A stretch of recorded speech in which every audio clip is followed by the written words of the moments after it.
عبداللہ طاہر جب خراسان کا گورنر تھا اور نیشاپور اس کا دارالحکومت تھا تو ایک لوہار شہر ہرات سے نیشاپور گیا اور چند دنوں تک وہاں کاروبار کیا۔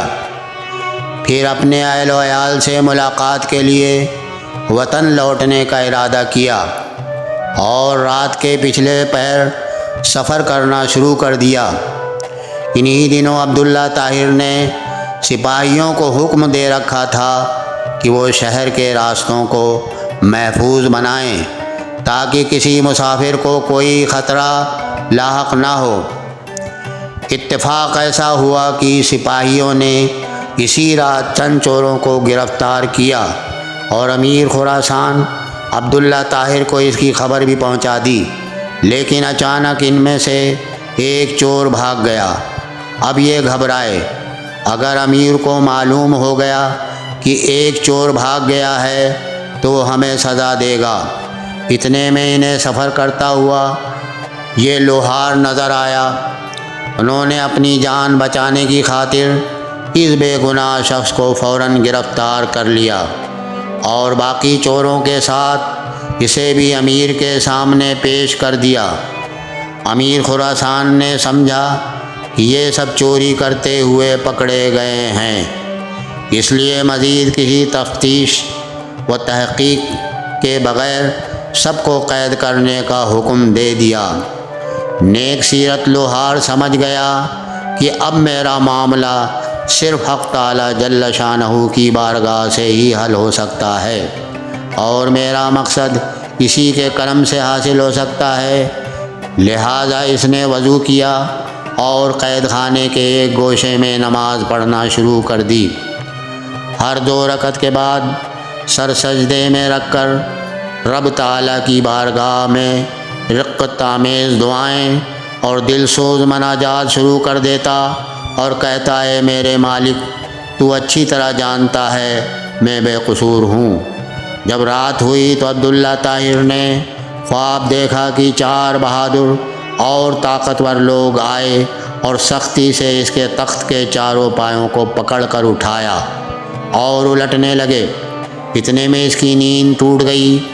اس نے فوراً لا حول پڑھا، پھر وضو کیا اور اس احکم الحاکمین کی بارگاہ میں 2 رکعت نماز ادا کی، جس کی طرف ہر شاہ و گدا اپنی اپنی پریشانیوں کے وقت رجوع کرتے ہیں۔ اس کے بعد دوبارہ سویا تو پھر وہی خواب دیکھا۔ اس طرح 4 مرتبہ ہوا۔ ہر بار وہ یہی دیکھتا کہ چاروں نوجوان اس کے تخت کے پایوں کو پکڑ کر اٹھاتے ہیں اور الٹنا چاہتے ہیں۔ امیر خراسان اس واقعے سے گھبرا گیا اور اسے یقین ہو گیا کہ ضرور اس میں کسی مظلوم کی آہ کا اثر ہے۔